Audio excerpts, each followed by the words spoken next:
Hi, you're probably all wondering why I'm making another video about opening this Pajero glove box. Well, consider this version 2 of your approach if you can't use the wonderful feeler gauge that I presented in my last YouTube video. That might help some people, but clearly, although I had unlocked my glove compartment, I then experienced 24 hours later the glove compartment locking again. Now, I had to take some drastic measures, and I'm about to talk to you about that in the next part of this video. Okay, so here we are at stage 2 of that persistent glove compartment locking itself. And of course, this time in this video we're not going to use the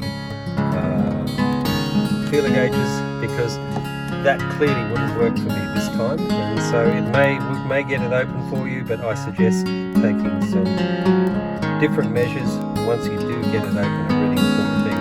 Now, I couldn't get it open this time, and I don't like the idea of drilling in the pilot hole and then exposing the key lock like the one down here.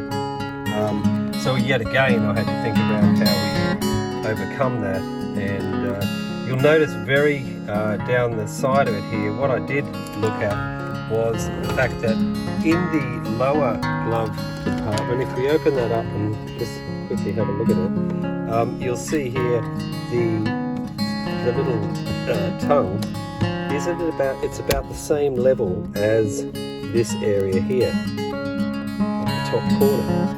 So what I did was it did take me a bit longer because I had to think about how to avoid any lasting damage to the glove compartment. So I actually took my manual drill and I drilled at an angle into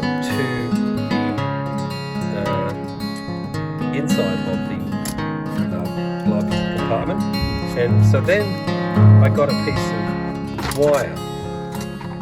And with that piece of wire, I then stuck that piece of wire into the hole, and then looking at it as I showed you in the previous part of the lower part of the glove compartment, I was able to push the tongue down just through a bit of patience. It's at exactly that top level there, and you can go in and feel the tongue and then push it down. Then by pushing it down, it then opened the glove box.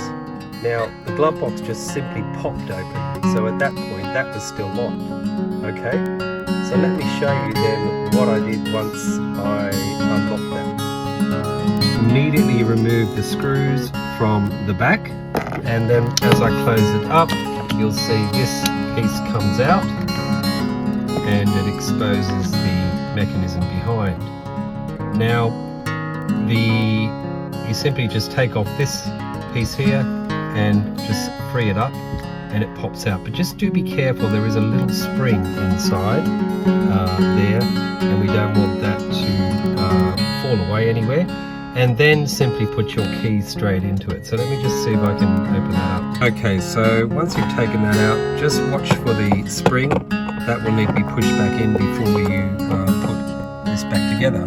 Now, once you've taken that out, when you turn it over, you'll see you've got an exact key opportunity like you had further down. So you simply put your key in there, and then turn it, and that'll keep it unlocked then for a considerably long time, then hopefully like the lower glove compartment. So it's quite interesting to see that was concealed behind the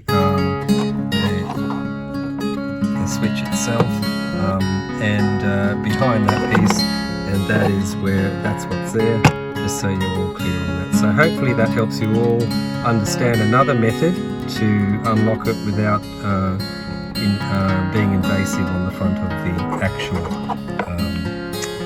button itself. And so there's my little hole that I've drilled, and now we'll put all that back together.